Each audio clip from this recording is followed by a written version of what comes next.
there. Sean, you want to tell us about the spec? And Okay. Okay.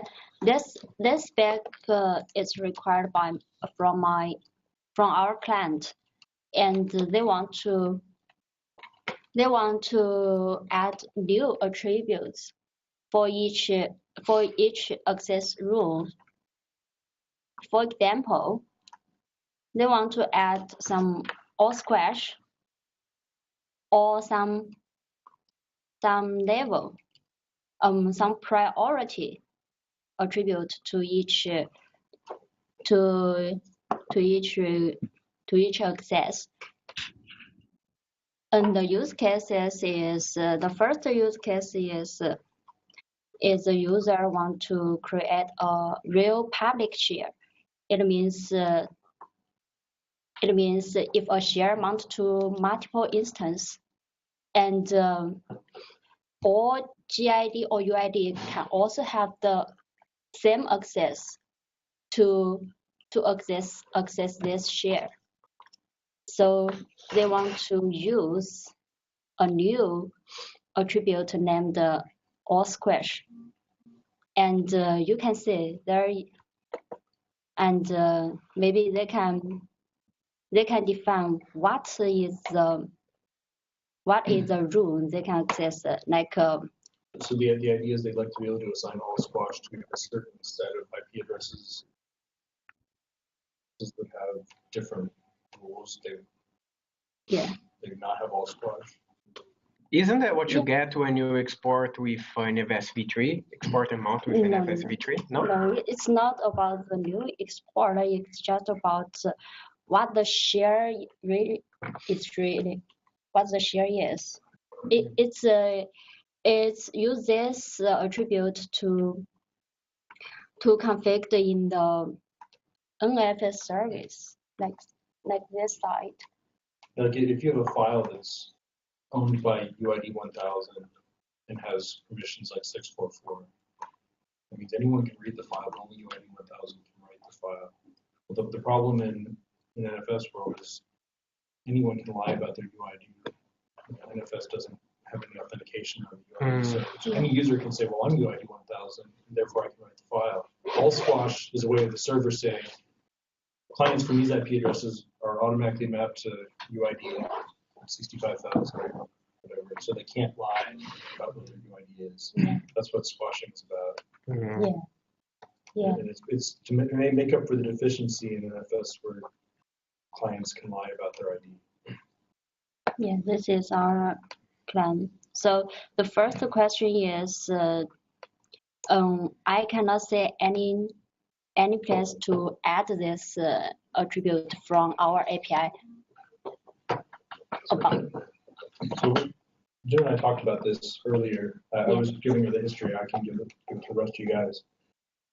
Originally, when we were doing share access in Manila, we didn't even have read-only access. The theory was anyone who was going to create a share would be using that share themselves, and they wouldn't want to restrict access to themselves. So when we designed it, it was read-write was assumed, and root access was assumed. Later on, we were convinced that read-only was a good thing, especially after we created the concept of a public share, which also wasn't part of the original design. But one of the considerations that went into that was, we didn't want to expose anything to the Manila API that wasn't going to be something we could implement universally across every backend. Right? But one of the things we thought was very important for Manila was consistent experience no matter what driver you have installed. And obviously, rewrite access is something every NFS can provide, because if not that. But and we were able to convince ourselves that read-only access was something that every NFS server could also have. But I think it gets more sketchy when you start looking at some of these other things like root squash and all squash and some of the other options. So I would be okay with this if we can convince ourselves that we're not going to create a problem where some backends will be able to implement some of these attributes. That would be my personal concern. Is the API gets uglier when you have to test and see if the share can support your feature or not. if you can just assume that every share that you create is going to support the feature, better user experience, better APIs. Yeah, we need to think about the user experience when you're dealing with a backend that does not offer that functionality, and the user may be adding that metadata or attribute, and your backend does nothing. But metadata only for share. But I want to add this attribute to each access. Yeah, it would become another flag to the access allow. Right now you can access allow read write or access allow read only. This would be like another thing you could put on the access allow. And unless every if every backend could just support it, I'd say great, let's add it. But that was a hard determination to make at the beginning. Yeah, so your backend would return an error when trying to add a rule because the parameter of that access level would be different than read write or read only. It would be something that it doesn't understand. Yeah, I don't want to have an error returned. I want to either support it or not support it. But then how does it decide whether it's read write or read only if it's receiving something that it doesn't understand? That's what I'm saying. We should not implement this feature unless we know that every backend can implement it. And then we should just do it. Okay. But like our driver new attributes to access, maybe this could not be happened in all of the backend. Like we have a new attribute named priority. It means you can set which access is the priority to write or read I/O. Yeah, we have this one. So about this one, it's not gonna be happened about every backend will support it, right? It could only be happened in few backends. Maybe Huawei or there is something other else. features as well on the Center also have the across all the backends. yes, and they also have the extra spec So attributes. extra specs are something the administrator sees, but the end user doesn't. Like here, we're talking about modifying the actual REST API that every end user sees. So if you put something into that API that can't be used across the board, and what we've done in the past is have a separate API that lets you query some capability, or we've used the share type as a way to say, this share type supports replication, and so if you create a share like this type, the resulting shares will be able to do all the replication stuff. But if it doesn't have that capability on the share type, then and you know in advance that you're never going to be able to use the replication APIs on those shares. And that was it's not nice, it's not clean, but it was viewed as necessary because those features were important enough. And we knew going in that not everyone could support it. Isn't it possible to do something similar? You could do something, but the point is that makes it nastier, right? If something as simple as can you do this specific access type has to be exposed at the share type level, then that's more stuff that you're throwing at the. I mean, we didn't want to end up in a situation where every share type has 29 capabilities that you got to query, because that just gets hard to consume, in the UI and hard to document. I mean, someone reading the doc says, well, what the hell are these 29 capabilities on every share type? But I think this is what we have to resolve. But this is about how to implement this, right? Well, if we agree this is the first question is this requirement is reasonable, and do we have to so support if we agree that the requirement is Yes. reasonable and something that should be implemented, and not every backend can do it. And she gave an example, so let's go down that path for a minute. Yeah. We're not saying necessarily that's what we're going to agree, but if we were to, then so for instance, that priority thing. Suppose we were to agree that's valuable because otherwise Huawei's public cloud will fork off their own Manila, and implement it themselves, and we want to accommodate it. Just for example, in a hypothesis. Then I think Ben's argument is that we should have some kind of capability query if we're going to go that way. rather than just having an error returned by the exporters that can't do it. Well, there's a few options, and each one has advantages and disadvantages. So yeah, the capability has the advantage of, if it's a feature that you really need as an end user, there's a way to know at the time that you're going to source that will be available to you. Because if it's something that you need and it's not available, maybe you don't want to create the share. Then you don't want to create the share. So it helps people that really require the feature structure their application, right? Especially if you're using kind of automation like the template. Just do it. The template could have that as built in. The other options are you could just throw an error if it's not supported and let the app deal with it at that time. Right. Those are the or you could silently ignore ones that and do a best effort, which silently ignore is an option. I'm not for it, but I mean that's so. And then the other approaches could be maybe instead of putting capability on the share type itself, you could have a capability on the share, or maybe after you create the share, you can say, well. But then all access rules will be affected by that attribute. Well, no, like this priority example. Yeah, the priority example, say, yeah. Can I set priority access rules on this share? Yes or no? Maybe the server can tell you, well, yes, this particular one supports it or no, it doesn't. That's less good than being able to know it before you even create the share whether it's going to work or not. Right. So how are you imagining it in terms of, take the priority case. So other people cannot do it. Only your backend can say at the moment. How would someone's cloud work if they ask for a share with priority and it goes to can they go to a backend that does not support that? As I know, Huawei support this priority, and Ali Cloud, Alibaba, yes, Cloud does. Already support it, yeah. And Tencent Cloud already support it. But now I build a new cloud, ComCloud. ComCloud has some Huawei backends that we can support that feature on, and it has some crappy NetApp backends too. Okay, no, I'm just joking. And and in general we use gold share type for the Huawei's and. We don't share the type. I'm just joking.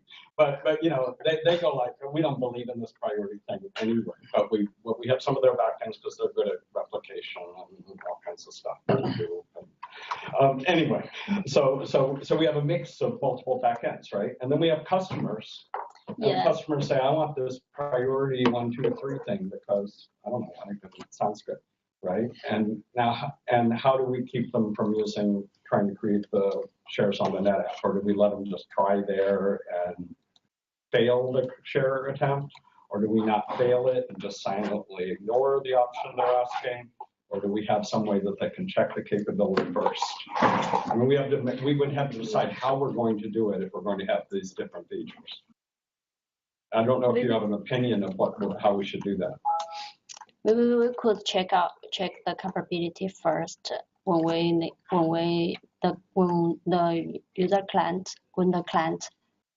user want to create share. So that before sounds like the most graceful thing. And I haven't studied the spec yet. Are you proposing a design for that as well? So to do that in a way that's most helpful to the end user, it has to be an extra spec on the share type that is marked public, or I forget what we call them. But one that is visible to end users.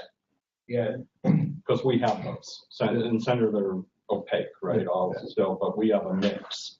Some extra specs are visible to end users, not just cloud administrators. And the concern is if over time you accumulate too many of those, it's a management nightmare, API documentation nightmare. So that would be the concern. How many of them do we have now exposed? Publicly? I think it's like 3. Is it 5? 3 or 5. Snapshot support. All the new snapshot ones were multiple create from share, snapshot, There's 3 related to snapshots DHSS, 5. and DHSS and notification. So we don't have 500. I'm just, partly my question is for. But I think this proposal is for more than one potential type of access, right? You're talking about priority, you're talking about all squash. Yeah. There could be other ones, and those could all turn into individual capabilities and individual. I mean, you could see an explosion of capabilities potentially. Yeah, and the priority and access looks like they are different things. So you might have both at the same time. Right. And might have You none. need separate capabilities. You can have one or the other, but or neither. Yeah. But they would show up in a share type. Yeah, they become part of the REST API. So now the cloud administrator, to play devil's advocate on that a little bit, is that, okay, suppose I have 24 public capabilities. In practice, in any cloud, I don't have an n-squared matrix of 24 capabilities. The cloud administrator creates share types. Exponential. Yeah, I'm sorry. So I don't have an exponential. I don't have a large number. What I have is a constrained number that's determined by the share types that the cloud admin actually chooses to implement. Right. So the problem's not as terrible as one might think at first blush. In terms of the administrator job's not that bad. Yeah, because the cloud admin says, look, I need this priority thing, and I need this all squash. And actually, I'm only going to offer them, they happen to be available on the same back end, and I don't have any reason not to offer them together, so I'm going to create one share type for both of them. Or they might say, no, I need to separate them for some reason. Yeah. And that creates more. But presumably, if you have 24 because you have a lot of different kind of backends, they're not going to have all that many backends in their cloud. I mean, if they choose to go in and get that much complexity, that's on them. And most people will not choose that much. First of all, they're not going to have more than 3 or 4 vendors in their cloud or something. They're going to have, everybody's going to have SEP plus something else. I'm joking. At least for. It's a good place to start. It's just a joke, but it's somewhat empirically true at this point. Something all flash and something. Let me take a step back and understand a little better what is this priority functionality. Basically, what's the value of this field priority? Would it be an IP that has higher priority above the others? Yeah, and the value is you mean priority value? Yes. Is it like an integer that you would assign priority equals 0, priority equals 1, priority equals 2? Or What you're proposing is, okay, we have the extra spec priority supported. Let's say it's true or false. And then when adding the access rule, you have a priority field that you set? Yes, and priority range is from 1 to 100. And you can set the priority value to each access, and it means when all the VM visited access the same share, and who is the priority one to get the data or write the data. That's some kind of QoS, right? So it has more bandwidth when accessing the share and the files. Yeah. Okay. Not exactly like the same as QoS. It's not related to QoS. It's not as the same as QoS, but I'm not sure. It sounds like a per IP QoS. what is the difference between priority 1 and priority 100? it's not exactly. 就优先级1到100，那它们区别是 Number 1 is the highest priority. how to define the highest priority. Number. Well, whether one is highest or 100 is highest, what's the difference to the end user by getting a higher one rather than a lower one? Why is it better? I probably pay more for it, but why? What do I get for it? 这个我看那个是100去的看的，我做一个用户。这读写更快啊。 Fast I speed. could 还 imagine 有 the 那 situation 个 is just access 的 ordering 优先比例 So 高， yeah, the priority of service. 就是如果那个 IP 的冲突的 There's 时 no 候， guard. Have an 这 example? if We use a case.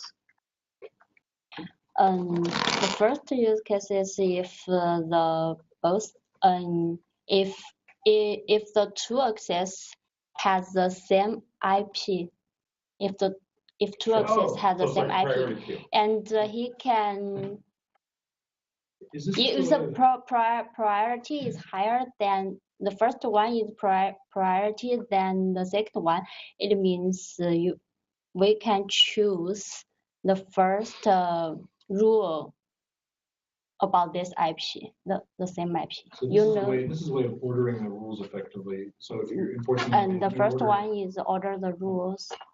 Why does it make a difference? Why does This the actually order doesn't make a matter difference? Because Manila doesn't store the access rules in order. And on the back Yes. end, Yeah. it's actually undefined what occurs when you have two overlapping IP And we branches. can Oh, I we see. can Priority is a way of specifying which one takes precedence. I mean, Yes, but and some we can- That's backends, actually something that could be implemented on all backends. yeah, but Yes. some perhaps, but some backends that I heard of, they when they have overlapping, they have an internal mechanism for sorting out what overlaps what. Right, but Manila has no way of taking advantage of that. So NetApp has something we call index. Rule index. Index 1 is the highest priority. Index infinity is the lowest. And so it just searches in order. The first one to match wins. Okay. So the problem is in Manila, if you add the rules in the wrong order, we send them to the back end in the order that we got them, which might not be correct. Mm-hmm. Or might not be what the user intended. Yeah. Priority would be a way of saying, well, I added this rule later, but I want it to be enforced before the other rule that I added. yes, and we can add a range. Yeah, a range edge. Yeah. For those backends I described, what will happen then that no matter how you change the order, the backends will read all of them and do its own mechanism to reorder what overlaps or what doesn't. So implementing this could be as simple as just sorting them in order of priority before sending them down to the driver. This could be really easy to add in a generic way. If the intention is priority 1 is the highest and priority 100 is the lowest, you could just, when you load all the rules out of the database before sending them down to the driver, you just sort them. And then pass them down to the driver and tell the driver don't mess with the order because they're already in the correct order. Okay, so moving back though to the general case, we have different capabilities that may or may not be implementable by all backends. Your point was this one probably is implementable. If there's something that we can implement in the core that just benefits everyone, I'd say those are Yeah, that no-brainers. sounds So like maybe it. Maybe the priority one's a no-brainer then for that reason. The squashing ones, Well, I'm not sure I have the same point of view as you on that. Okay. That's why I want to go back to that. What I don't want to do is get us in the position of discouraging vendor innovation and back-end innovation in Manila because not everybody can do the lowest common denominator. So I want to at least play out that argument. Okay? And I'm concerned about that because we're at a point in OpenStack in Manila as well, where we have shrinking interest compared to what there was when OpenStack was all the buzz. So I would like to think about constructive ways to keep vendors interested, keep them, construct a playing field, a pitch in which people can show up their stuff and people can make choices among them where, based on their needs and what vendors really offer. And if we only do the abstraction where there's the common case, then people can't really show up their stuff. And we haven't done that consistently anyway. NetApp's good at replication. Distributed file system backend is not going to be good at that kind of replication. We show off that capability. I think it's good that we do, because for some use cases, that's an important back-end thing, and for others it's not, depending. So I just picked one example there, but and I think they're, I have no idea whether this, whether the all squash thing is that compelling or not, but I can imagine that it would be beyond Huawei's cloud and it would be a useful feature. And I can imagine that other people might say, oh, well, if Huawei implemented it and it's useful in their cloud, maybe we should start implementing that and making it visible in our product. And if that's true, then the world gains because we have a healthy game going on, a healthy competitive game going on that we're fostering. So I'm inclined to think we should do it, but I'm also inclined to think that we need to take the user experience very much into account and not just return, and for instance, not silently accept the parameter and not do anything with it. That's a bad user experience and a bad user contract if we do that. An error is better, a step better, but it's better yet not to have an error and to be able to see in the first place, specify a share type or something that will get you what you're asking for. So I'm not too worried about the combinatorial explosion because of what I said before. I don't. Is Monty here? Because he'll come tell you about why. No, he wants cloud interoperability. Yeah. He wants it to work across all clouds and across all backends. But we're far, and I understand. I like that, and I think that in Shade, which is his library for managing clouds, you are not able to use those capabilities. For instance, so there is more of a lowest common denominator part of OpenStack, but we're already past that. But if I'm Monty, I want to be able to add this to Shade. Well, if we make them share types, and if share types can be in there, then it can be there. But if we okay, but then everything that. But we still don't have uniform capabilities in every class. So we're going to have a way to fail gracefully or avoid doing it in the first place. And we're already in this boat. Yes, that's what I'm saying. We're already in this boat. We're already in this boat because vendors do have features that our end users really want. It's not just, we didn't do it just to keep vendors happy. So what I was going to say is step one in any of these is first we should see if it's something everybody can do. Because all squash is one that I know probably do it. I know the generic drivers can do it. There might be a backend issue that can't, but maybe not. Maybe literally everyone can do it and we just add it and it's great. I definitely can do all squash and most of it. That should always be step one. But then when we do find the one, we're like, oh wait, not everybody can do this. And we've done the analysis to be sure of that. Then I think there needs to be a weighing of the value of it versus the detriment that it will have to the complexity of the API. Because you're right, there are cases where the answer is going to be yes, this is valuable. We should do it. We just have to make sure that the answer isn't always yes. And some things we say, wait a minute, that's too esoteric, that's too weird. We don't want to change the vanilla API just to accommodate one crazy guy's one flag. I think. Right? I'm just advocating for a process where we ask all the questions. And I'm wondering if we can set up the API where, we don't have a keyword for each of these things too. They have to be part of the documented REST API. Yeah, I know. I mean, one make more of a one-time change where a dictionary can go in there or something effectively. Because you're going to change the API for every new attribute. That's how we've been doing it. We said, yeah, if you want to add a new attribute, it's a new microversion. It goes into the REST API doc. It becomes part of the standard documented API. So when you list the share types, here's a new field that you will see every time. And it will usually be false unless someone set it to true. Okay, so we put those at the end to make sure they're staying unless they're. But I mean, I'm not sure. My concern here is that our ability to predict what's going to be valuable in the market to our users is not the best. I'm not necessarily divine about that or whatever. And also my sense of what's a trivial and useless feature by such and such a vendor is very subjective. I mean, I'll have strong opinions on that. I may say, I don't think this priority thing is worthwhile. I think it's marketing fluff, And people may really, contrary to what I think it's really useful to vote with their feet if we let them. So I worry, I'm free market on this one.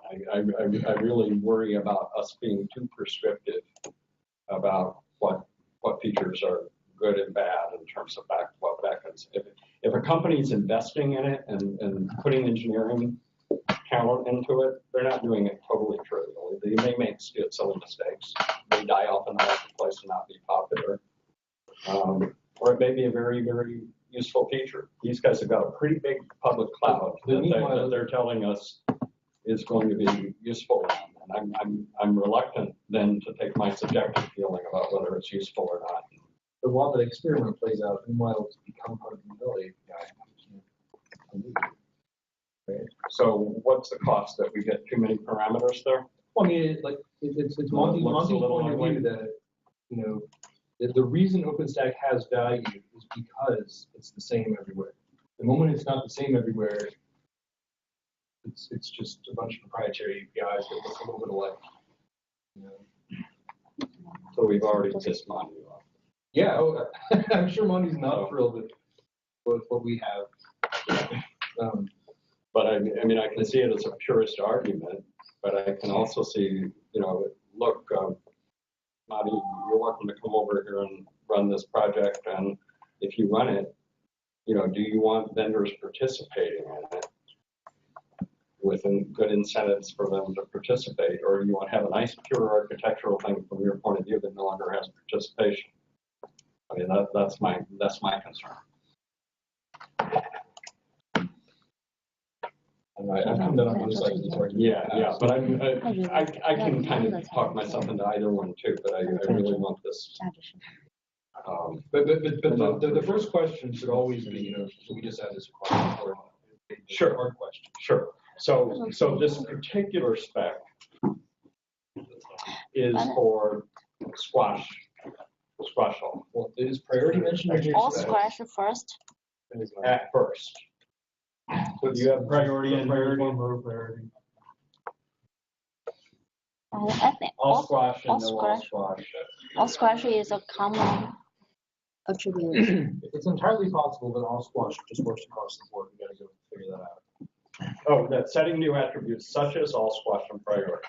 So the spec is proposing being able to do this in a general way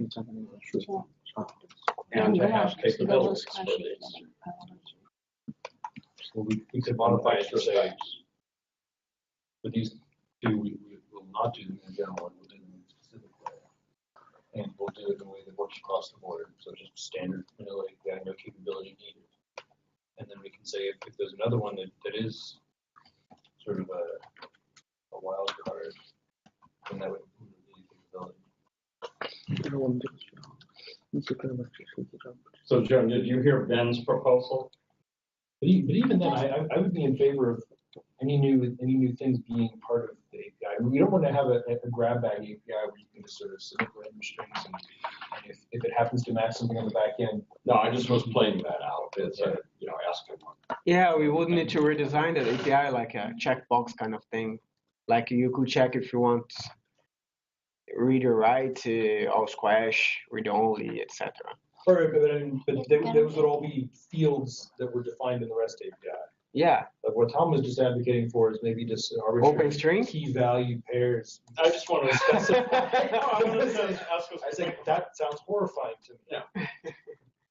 Like, I think that it's fine to add more things to the REST API, but they should be defined in the REST API what they are and what they mean. You can error check them. Just having arbitrary key value pairs that you can put on access rules opens a Pandora's box. Yeah, that reminds me of people inputting drop table into things. No, I actually agree with that. I just wanted to walk it through. So I personally think this is more related to the metadata, not the extra spec. Because I always think the extra spec is something we are asking the backend or the driver to behave the same, right? But in this case, these are features you would want to be able to ask for on a per access rule basis. And for the two that are mentioned here, the priority one and the all squash one, assuming that all the backends are able to do them, we would just add them as new REST API arguments and implement them across the board and work. If there was another one, like a special funny flag that you could set on an access rule, and some backends could do it and some backends couldn't do it, then, and it was something that some users might actually really need for correct operation, then you would want an extra spec so that you could say, you know, I need to be able to set the funny flag on my access rules for the shares I'm going to create. And so if the backend doesn't support it, or if some backends don't support it, make sure you either give me one that does or fail the whole request, because I won't be able to use a share that I can't set this flag on, right? That was the whole, but that's the whole theory behind capabilities is if the user needs it, make sure you fail way before you even create the share if you're not going to be able to provide it. Otherwise, you'll go through the process of creating the share, and then you'll set the access rule, and you'll get an error, and then you'll have to delete the errored access rule, and then delete the share, and this whole messy logic. Or on a back, or on a, you could imagine an implementation that had two different types of backends, some that could do it and some that couldn't do it. It would be random whether you got the one that could do it or not, and that would be even worse. Yeah. So this spec now says a new parameter, extra specs, will be added to the access allow API collection. Yes. At line 49. And new capabilities will be added, named access extra specs support in the share type. So Yes. if we have private extra specs for this, like access rule, support type, or anything that it's private, what happens is that when the user inputs the value in the API, we can validate it based on those private extra specs. Yeah, the general extra specs that are not public, that it's internal to Manila. But I mean, what's the point of that? Like, if there's a, like, let's say I really need, say for the sake of We would have a generic implementation. We would not rely on the backend returning an error or supporting or not. Well, all squash is a good example of something that has to be implemented in the storage controller, right? Yes. So let's say for the sake of argument that not everybody can do it, right? Mm-hmm. But we still want to implement this because it's valuable. Yeah. So in now, that case, if I'm a user and I know that I'm going to go set all squash on my share, mm-hmm. and I need to be able to tell Manila at share creation time that I'm going to need this ability, so that it doesn't schedule my share to a backend that can't do it. Right. The only way to do that is to have a share type that has the all squash. So even though it's related to on the access share type, access rule, we need it in the share type so it doesn't go to the wrong backend. I see the problem would be communicated to the user when the user is choosing what share type to use when creating his share. But the simple way to do it is just to make it a public spec, right? That way, Yeah. the admin knows if his backend can do this or not. He sets the flag. If he sets That's why we invented public extra specs to do that, right? So that they don't have to go. They don't have to have that extra communication from the admin to discover this. Yes.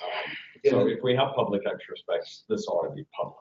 I mean, if we do have them, so if we have them as extra specs, they ought to be public extra specs. Right. The way we draw that line is for stuff that affects the API, like whether the flag is true or not determines whether you can call certain APIs or not. Then it's public. For extra specs that have zero impact on whether the APIs they don't need to be public. Those can be private. Yeah. And in Cinder, in theory, everything is of the latter category. In theory. But the spec right now says the Manila client will add a new argument, extra specs, the access allow, to add extra specs, and we're not going to allow access if that's not there. Okay. But it doesn't say whether we're just going to return an error or whether it's going to work through the scheduler or what, right? Yeah. So The scheduler is the same as the other capability does, right? So the proposal as written, I would never agree to. I would say, look, if you want these two new features, let's add them as official new arguments to the access allow. instead of having extra specs with some stuff that you can put under there, just say, no, we'll have one called all squash and we'll have one called priority. So just separate it to the access extra support to two capability. The first one is all squash support. The second one is priority I support. mean, they could be optional REST API arguments that would default to false or whatever. So the priority would default to 1 maybe. So the user wouldn't have to specify that if they didn't want to, but they do want to specify them, they'd specify them through the documented REST API argument. That way we can error check them, we can balance check them, and we can control, additional ones being added. Because the whole thing is we don't want to open the door to any of these things. So, let the client specify whatever we want to, and we'll just do it. Because at that point, basically giving up on compatibility. I think public extra specs are a good middle ground between saying, yeah, we're going to let vendors, implement some non-standard things, but we're still going to do it in a way that doesn't make the API possible to use across clouds. So we're saying we would have them explicitly in the API. They can default to being off, whatever the off value is. That we would also have them as public extra specs, so that we can schedule it. If they can't be implemented, If they cannot be implemented universally. but I And we suspect can check. these may. Well, sure. But I would like the spec to cover it. As long as we're thinking about this and she's already tackling the question of extra specs with this stuff, we might as well put it in the spec and cover it. And what we can do to prevent her from being blocked on her work, like try to get all vendors to provide some feedback whether this can be implemented or not. Yeah, we need to get all the vendors to respond, yes, no, this can be done.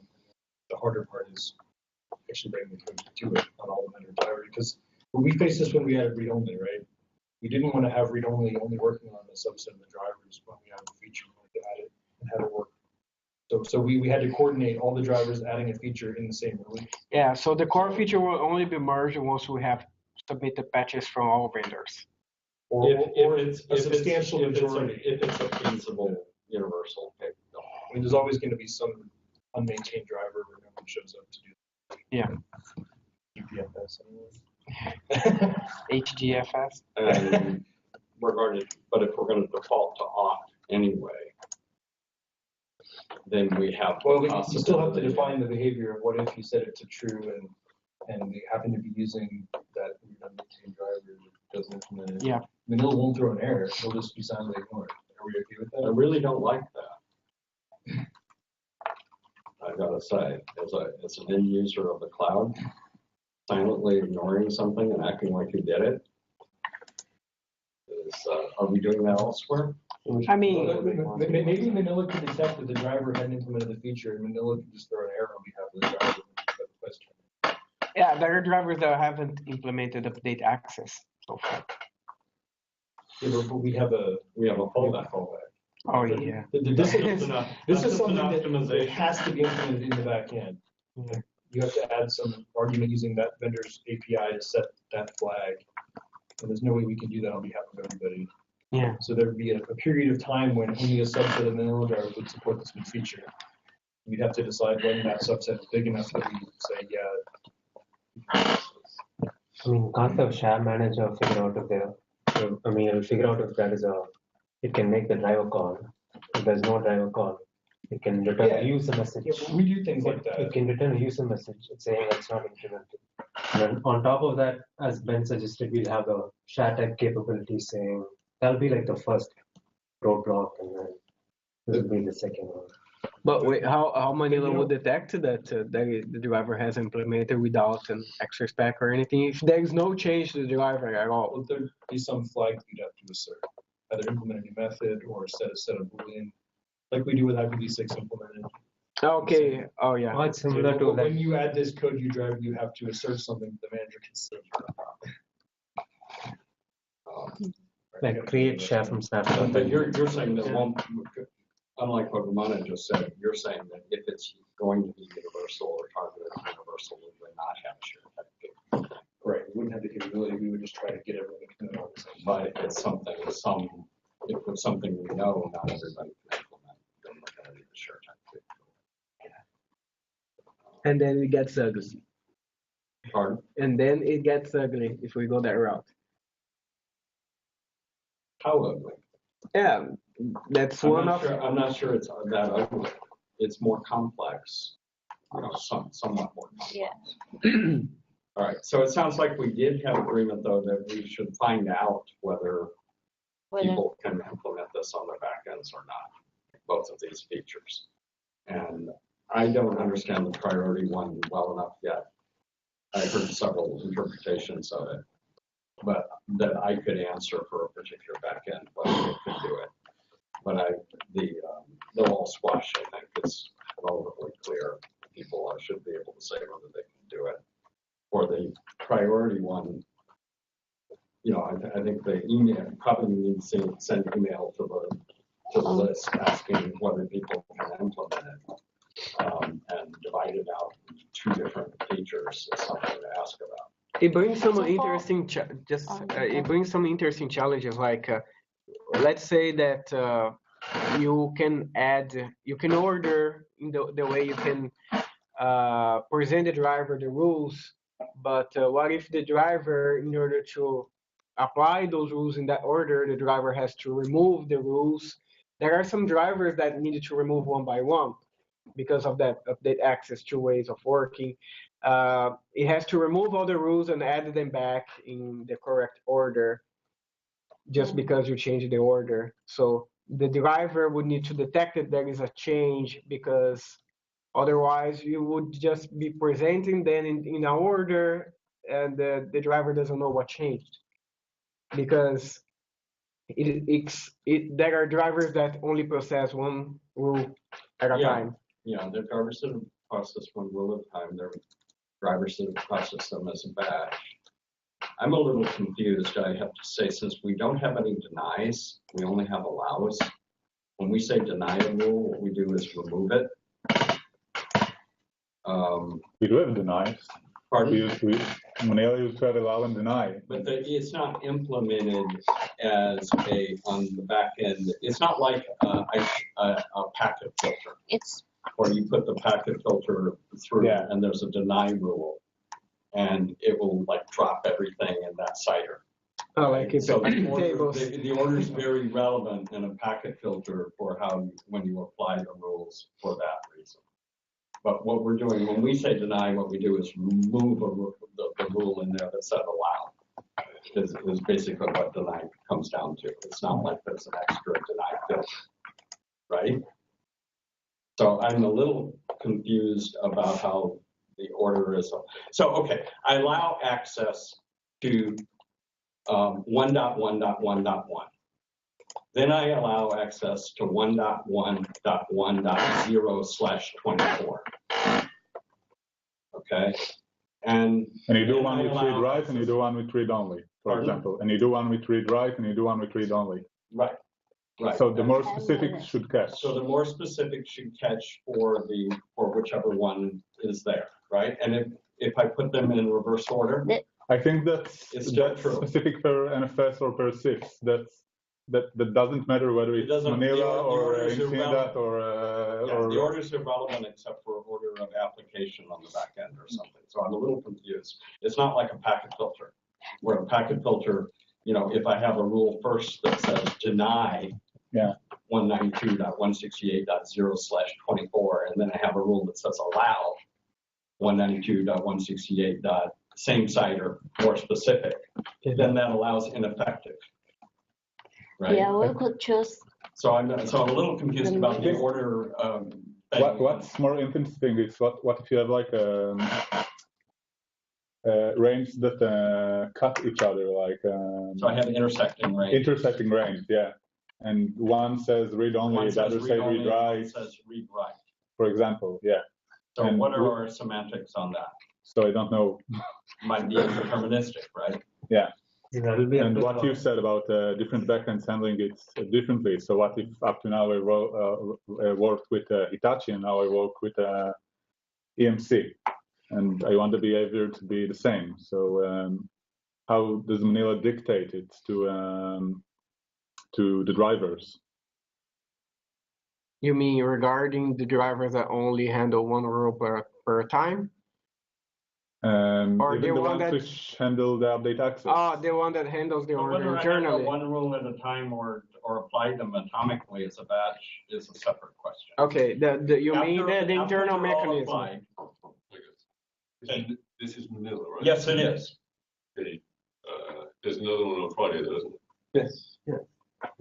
Sorry, I'm late. No problem. I'll see you Friday. Yeah, we'll be here Friday. You can come in now if you want. So regarding the internal mechanism, that's what I was saying, that perhaps I know of backends that if on Tom's example that you have a single address that's read write and then another one that is read only, but for the whole subnet, the backend does its internal thing because it reads this both and decides what it will do. Like the network may supersede the priority automatically because I don't know, because the backend works like that. I've seen that.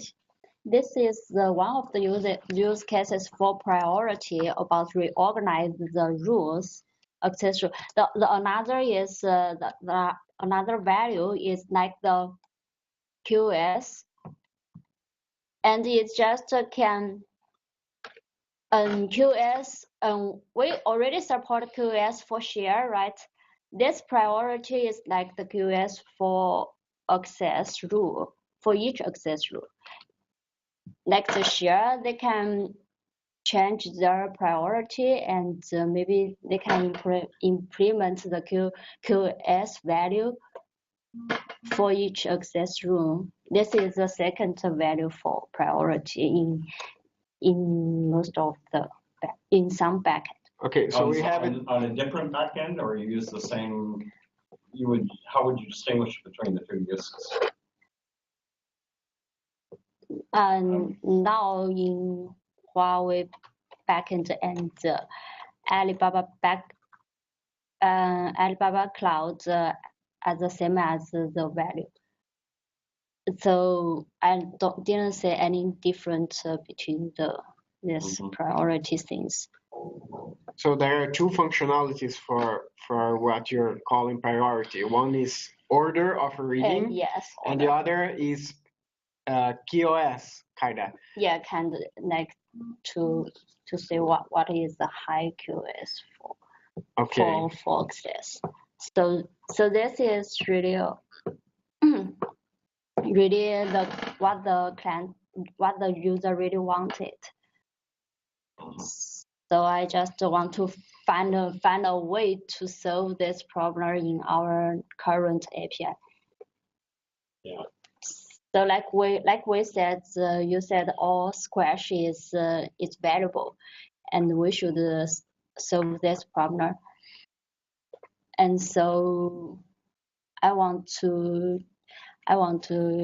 know how to solve this problem. Maybe we could add extra spec like Ben just said, or maybe we could add another way to solve this. But today I want to different things, yeah, right? The order of application and yes. QoS priority. Yes, today is the first is I want to make sure whether we should do this. If the answer is yes, and I could start to implement this. Yeah, the QoS thing seems easier to implement because you either do it or you don't. And the other one about ordering, if we get different behavior on backends and it's not what's in the API, like the order is specified and behaves differently on backend A or backend B, that's complicated. That's difficult to handle. Yes, it's difficult, but just Yeah, actually, the priority thing I like a lot because it solves an existing problem where right now the behavior is non-deterministic or But what? So is it deterministic with this solution? Yeah. But what does it Or mean? across Does it mean that? backends or just with the same? But does it mean that in the CLI the user will have to input priority for each access rule? Only if they have overlapping ones and they care. I mean, usually when you have a bunch of access rules, it's for non-overlapping subnets, and they can be applied in any order with the same result. Only when you have overlapping subnets where you want to say that this one takes precedence over that one. And what if you have like, I don't know, 50 access rules and now you need to change the priority between 2 or 3 of them? Do we have an update access rule? I mean, how can you switch between 2 or 3 priorities in a list of 50 priorities in the CLI? If it's in the GUI, I can see how you do that. You have a list and you change. Yeah, I mean, the CLI is always going to be terrible for that kind of reason. But, I mean, the theory is in the CLI, you put what you wanted correctly the first time. Yeah. Right? Yeah, using the web interface, I can see a drag and drop thing to reorder, but using the CLI, I have no idea. I mean, right now, the problem is when the ones you add just go in the bottom. If you want to add a rule up in the middle somewhere, you just can't without deleting everything and redoing it all. So the priority is an obvious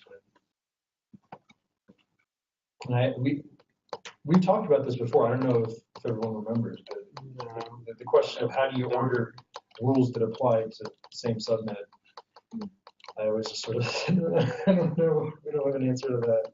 So this is a great answer to that. And if there's evidence of like other clouds that have NFS as a service doing exactly this, then let's copy it. Let's not be different. Everyone else is doing it. Because then our API will seem familiar to people coming from those other platforms. If they're already doing this, maybe that's because they don't have to handle different backends behaving differently. Well, no, I mean, it's something you always have to deal with is what order do the rules get applied in. In Manila, we just sort of ignored it and said, well, let's hope no one ever runs into this problem. But it was always going to happen. So I'm happy to see that one get fixed. So we're gonna to implement this new feature. I think first we need to expect that everybody can agree, and the second is that we may need the developer vendor feedback on whether this is supported across everybody or not for the all squash functionality. So you really have 3 features you brought up. Yeah. You were able to run for this. So one is the ordering of the access rules. The other priority fields. But I cannot get all feedback from all. You can't guess all future features, but the ones you brought up today are the ordering of access rules through a priority field. Anyway, and then the all squash. And then you brought up a third, which was use of a priority number for QoS. And are all 3 of those things you want to implement soon, as soon as you can? Or just the first 2? Access rule QoS. Yeah, you weren't in the room. Yeah, you weren't in the room, but it was QoS tied to the access rule. Yeah, QoS type the access rule. So some users have higher QoS than other users for the same share. Yes, in that case, the priority would dictate whether the user gets better bandwidth if there is certain congestion. Did we understand that one right? The QoS one? Almost like this, just QoS, right? Yeah. We've kind of sidestepped the whole QoS thing, But she brought it back up while you were out. Okay, so QoS for access. Yes, QoS for access, like network 10.0.0 IP 10, priority 100, and if there is another access rule which is priority 5, it means that if they are accessing the same share and the other one is, which the priority is 100, is consuming a lot of data, copying files, the other one just gets less speed. Yeah, like this. Yeah, it's hard to define that in a way that. Well, it's certainly not something all backends are going to support, is what I'm pointing Yeah, out. Yeah. not all the to backends define support it. You would have to define the API in such a way that other backends could support it in a way that was compatible. That was the challenge we faced with defining replication. We didn't want to make the design of the API something that only NetApp could implement. We wanted to make sure that it was flexible enough that other hypothetical backends could do it. Yeah, so this looks like something that you either support or you don't. Well, we need to define what it means, and like just a bunch of numbers to say, well, how much preferences. I mean, the reason I bring this up is in Tokyo we were discussing per share QoS, right? And we were saying, Per share. Like, For sure. should I be able to set, 100 IOPS or 100 bytes per second, 1,000 bytes per second on a per share basis? And we're like, well, maybe that's not going to work the same across all the different vendors. And so we decided not to have like singles, a QoS spec that the end user can see and modify. We just have a QoS support true false, and then the actual QoS spec is for the Windows. extra specs that the admin defines. So the admin can define a gold and a silver and a bronze, but the end user never knows what the difference is between them. They just know that gold is better than silver. Yeah, By but some amount. because that's per share, and it dictates that that share, access to that share has priority over other shares in the same backend. But now we're having QoS per access rules, and one user would get more bandwidth than the other. What's more? Yeah, I'm just saying, if you can crisply define what it means in a way that other vendors could implement the same thing if they wanted to, and we believe that it's either an end user, and I don't have a problem with it, but I'm saying it's harder to do that than you think. Yeah. Because we've tried it in the past, and we usually end up at some sort of impasse where you say, well, I don't agree. And we've ended up hunting in those cases. Yeah, we can guess that it's not all backends are going to support it. Definitely. It's less likely, much less likely. Definitely not all. And then what you're suggesting is that since this needs change to the API, you're suggesting that we think of a change that can accommodate everybody, even people that do not support it, even backends that do not So if support the backend's never going to support it, then nobody cares. But yeah. But I don't think we would want to put in a feature that we know only one backend will ever support into the vanilla API. I think that would be a mistake. We know that there's only ever going to be one backend that does this thing. So It doesn't do anything.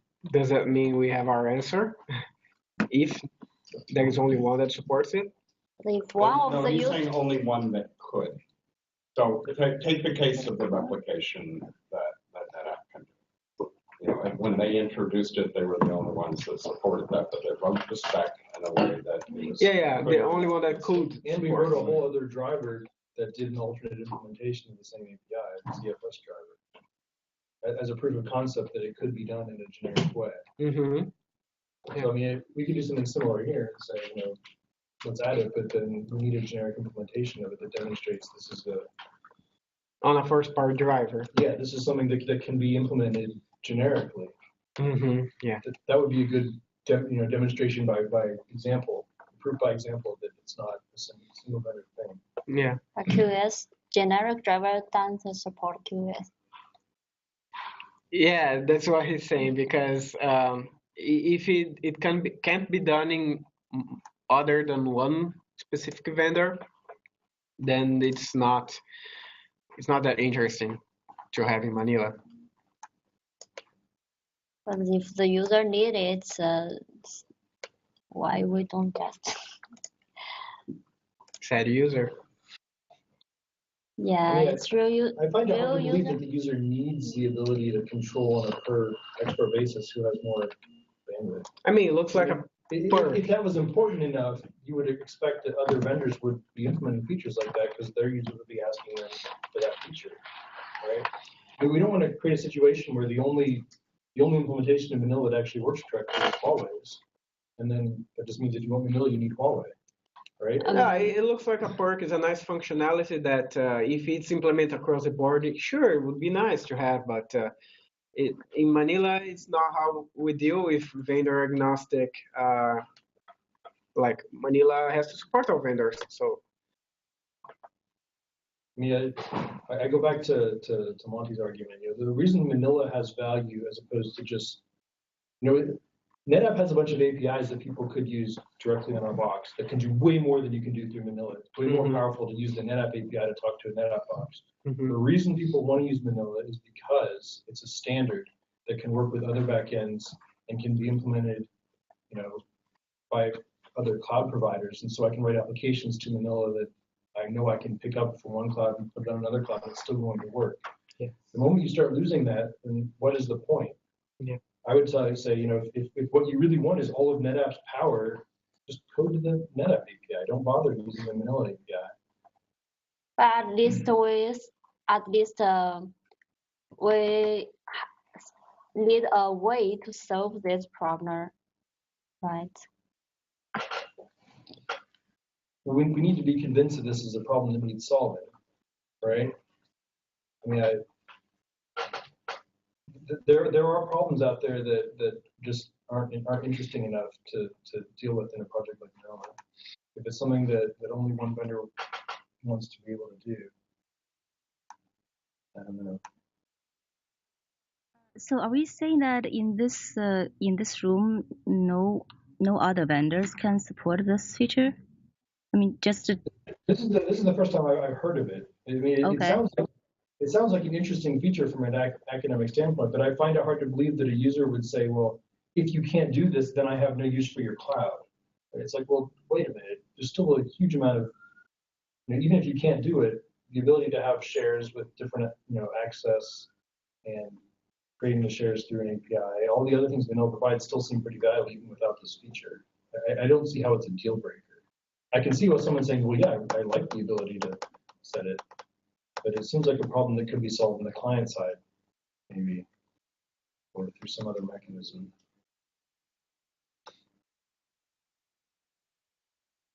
Well, we're not.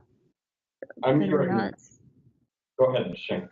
No, just wondering that because I think we were talking about like whether this is something that only one vendor can support, right? That's why I'm asking, is this something that only Huawei storage can support? Or NetApp storage cannot support this? Or like Ceph cannot support this? I was just wondering. I mean, I'm not sure about other vendors. Well, I think we would need the definition of what the feature actually does to be written down a little bit more clearly. Then we could go around and look. But I've never heard personally.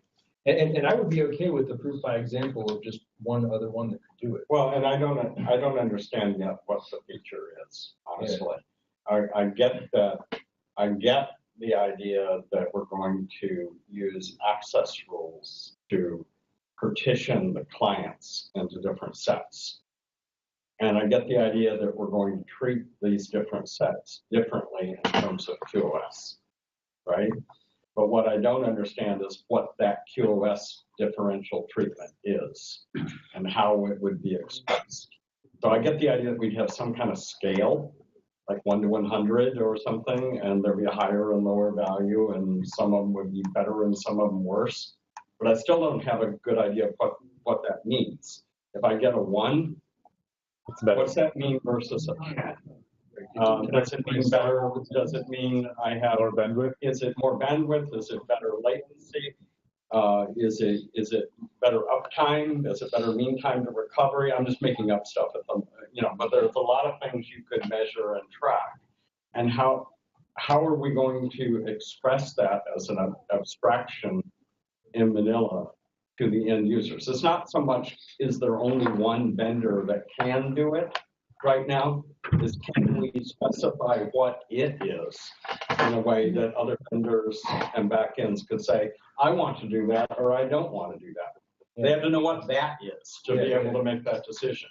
And we have to make that, if it's going to be a publicly expressed specification, we have to do it in that way. If it's going to show up in the API as a public thing, then we have to be able to talk about it instead of saying, oh, well, this flag says turn on NetApp Magic or not.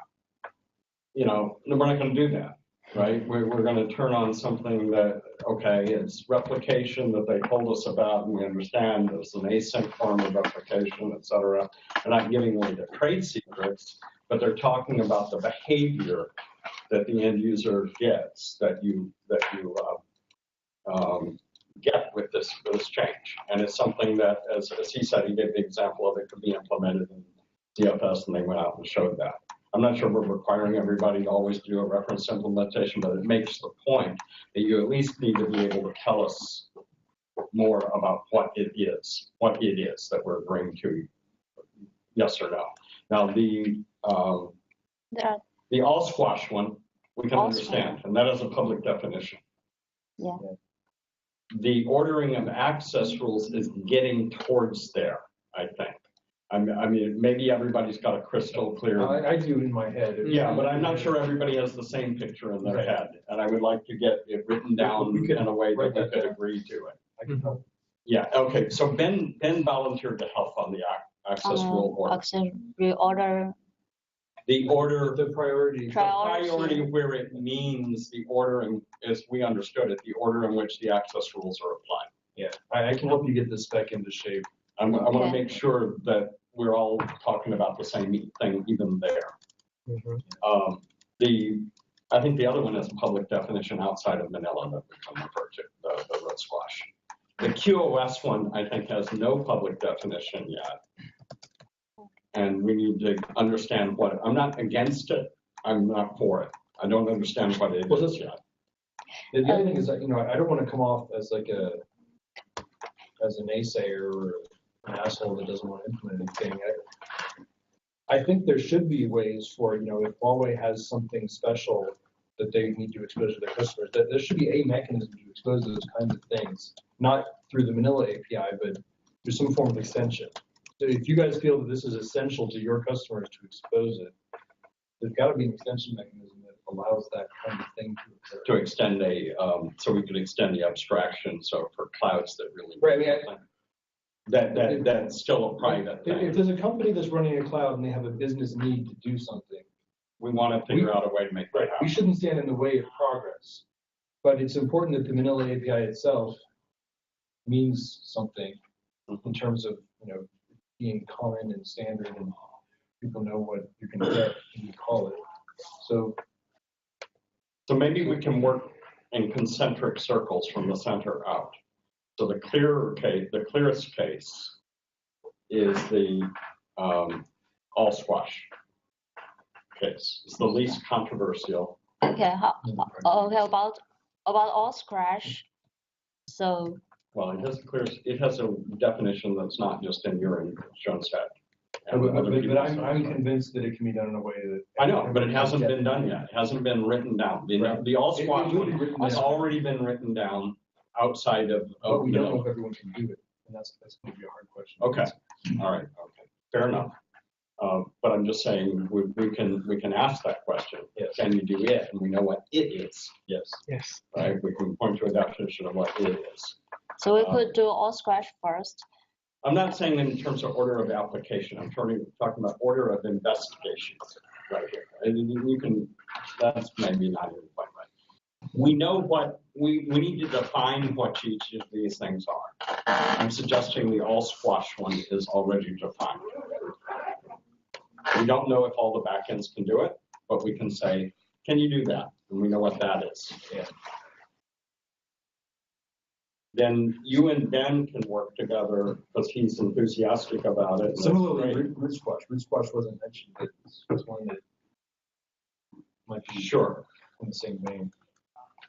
So I wanted to agree with what Ben just said as far as discussions go. I think it'd be useful to take a lesson from the Linux kernel here. Manila's API is very similar to the system call interface, and then IO control shoehorn is for all the extensions that file systems do. And, anything that becomes standard across all file systems or whatever is eventually elevated up to a system call. I think we take a lesson there and apply that to Manila in this case. If Huawei needs this for their customers, then there should be some kind of extension that allows allows them to expose that. And just because it's not applicable to other backends, that shouldn't prevent them from getting that in Manila's mainstream. Yeah, but this is it's hard to do that, right? So this has come up in Cinder a number of times in the past. Cinder used to have the whole concept of extensions. In fact, there's an extensions directory in the API directory where everything was an extension for a while. For bad reasons, core features were implemented as extensions. That wasn't the intention. The intention was extensions were supposed to be for this kind of thing where somebody wanted to try something out. But is that infrastructure usable for this in a useful way, or would we have to come up with a new extension infrastructure? I think that there should be a way to do proper extensions, like something that only works on Huawei Cloud and nowhere else. Yeah, but can tell their customers about it. Right, but the extensions should not be like allow the maintainers to be lazy. If something should be in the Manila API and common across multiple backends, then the maintainer should say, no, you need to not make this an extension, and you implement it in such a way that all the backends can use it. But very often the way you get there is by prototyping, proof by example. Look, I implemented this, it works. Inspect my code, see how it works, and I think we should make this a standard. So move it into the standard. Yeah, move it out of the extension. Yeah, it's a path forward on some of these more controversial things where someone would benefit from just writing the code and saying, here, this is how it works. Well, I've never written anything, but in my point of view, I wouldn't encourage people to say, go implement this in this extension interface, and then once that's prototyped, then finally you can do all the work all over again and actually incorporate it into the higher level abstraction. It does force the feature composer to do more work, but sometimes it's the only path forward we found. Yeah, something is so controversial we can't come to an agreement. Regarding the user experience and this pluggable functionality that would be the extension, what killed it in the past, the use of extensions in Cinder and Manila, was that we could not sort out the user experience for that. Well, yeah, and the interoperability. I brought this up with some trepidation because it's a whole rabbit hole, the whole concept of an extension and what it is and how it should work. It is a big topic by itself. I just wanted to throw out there that while I'm saying let's not do something that only one vendor can do in Manila core, this is an alternative. For people that if there's a business need to get something done, we should be motivated to get out of the way. No, but going back to what Shing said for a minute, don't do something only one vendor can do. That's what I would call an intentional rather than an extensional concept. It may be that only one vendor can do it at the moment, but if it can be defined in a way that another vendor could implement the same behavior, then it's fine. Yes. Okay, so we're not penalizing somebody for being ahead on renovation or whatever. We're just saying that the behavior has to, if we're going to put it in the API, the behavior has to be something that's describable in a public way so that other people can meet the API criterion as well. And, a really easy way to demonstrate that is to have a second implementation. Yeah, like an open source or first party one, because even though if you open up the implementation and it's something that vendors that ship new versions of their backends, they take some years to do that sometimes, and and we're not requiring it to be open source. We're requiring that the behavior be open. Yes. Some of us will do it open.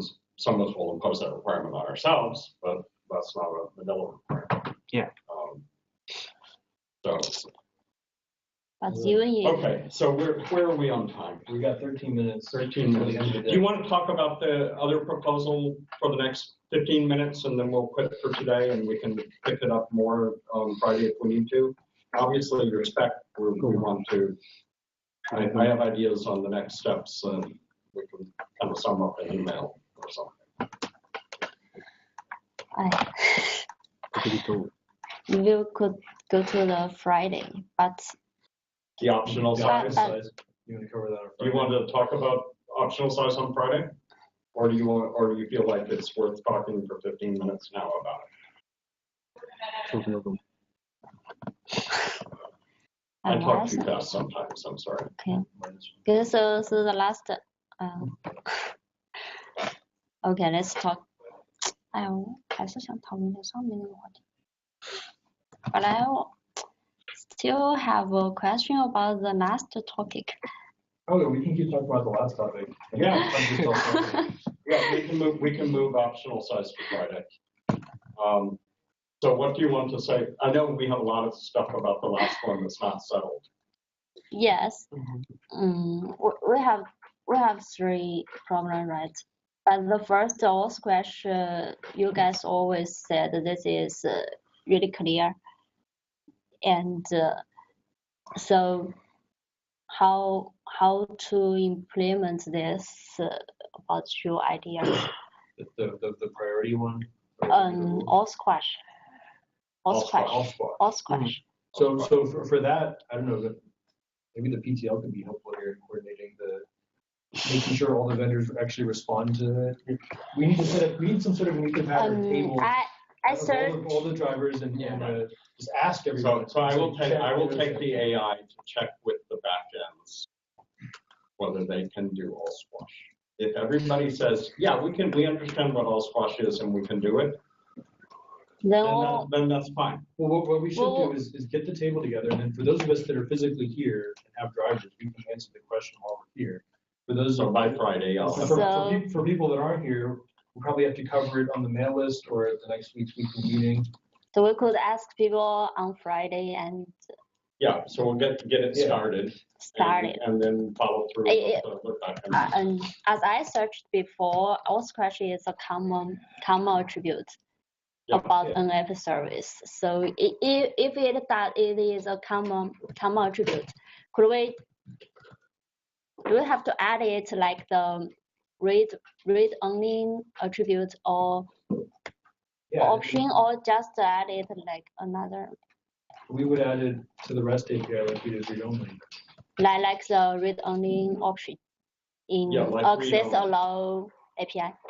Yeah. So we say, it would be another parameter to access allow. It would be all squash, true, false. Maybe also root squash, true, false. It would default to false if you didn't specify it for backwards compatibility. I agree with this. So, I mean, assuming the API design of that is straightforward. The only open question is what if there are backends that literally can't do it? And then what do we do about those? Because do we want them to error silently, or do we want to have some kind of capability to express? Okay. And it's entirely possible that everyone can do it. Yeah, we think we probably can avoid that hard question for all squash. So then the next one is the one that Ben thinks he understands exactly what you're talking about. And I want to see, I'm teasing him because he probably does, but I haven't seen. There was a record I would draw it. Yeah, well, but I want something in a persistent record that we can look at and explain to other people. I'm willing to be the slow, stupid one here and say I have an idea of what she's talking about, I think, but I'm not 100% sure that my idea and your idea are the same. That's why we write things down, we talk about them, and we go around to make sure everybody has a common understanding. And I think we need to get that for that one for sure. And then if we're going to talk about the QoS one, we really need some more information. Okay. So in Friday, we ask some of the backend. If some of the backend maintainer agree with this, so we could start about this. Yeah, I mean, what not all of the backend. Right now. Not we're all. Asking, is it a capability that you have? Well, just as data right now. If they all have it, we can agree in this room, Okay, agree in this room. Definitely no. And there's no way to fix it. Then we have to modify the spec to say that we need new capability. Right, and you have some language along that line right now, but we would need to figure out what it's going to be, about handling capabilities. But I don't want to pick on that language right now. I mean, it's just something we would need to talk about in more detail. Okay. But we can talk about this again on Friday. Hopefully we'll have some data that leads us to, in the right direction. Hopefully. You're probably going to be busy for a couple days, so you don't lose too much time from us. Hopefully we can have a agreement. Okay. We're going to McGrath's Club. Wait a minute. This might be the place I went yesterday, and they said, sorry, no food. Yeah. But they promised us food tonight. Yeah, I mean, went there yesterday as well, and they said, sorry, no food on Mondays. Right. No food on Mondays. As if I was the idiot not knowing that. No, he said that it's only this pub. I actually went to another pub down the street, and they said they also don't serve food, but they specifically don't serve food. They only serve drinks. No, I went to at least 3 places that were not serving food on Mondays. Yeah. Oh, so we're meeting at McGrath's at 7. That's what the Ethernet says. Yeah. I just looked on the map. The Ethernet map here is. That was the after networking. Yeah. It's very good. Good on Victoria. All right.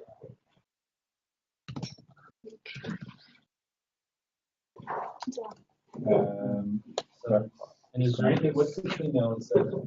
There's a, Oh, yeah. there's a walking through to the Gaelic Museum and Athletic Association Museum. Yeah, part of the adventure is finding it. They said you go down here and go, and we just kind of wander through the halls and we end up there. Okay, that was the direction. So that starts at 5? Yeah. Okay, so basically, you get there, you can get through here or something. Can I disconnect the? Yeah. Okay. yeah. End the recording. Thanks, Shane. Okay. Thank you. Bye. Talk to you later. Bye, Shane. All right. So on Friday, when do you guys start? Because I think I can probably join around 9 o'clock my time, which is maybe 2 o'clock your time. When do you finish your lunch? We're 5 hours ahead of you, and our lunch is 12:30 to 1:30. Yeah, so normally we would be. No, 11:30 to. No, it's to 12. 12:30 to 1:30. That's lunchtime? So you start at 1:30? 1:30 here, 5 hours. Okay, so it's probably, okay. 8:30? 8:30, yeah. Okay, all right. 8 a.m. And we will get your topic in the course of the planning. Okay, yeah, I usually come here at 8:30, so that should be good. Okay, and if you're running a little late and not on right away, we'll make sure and not bring up the certainly the OpenSDF stuff until later. Okay, thank you. Yeah, thanks for joining us. All right.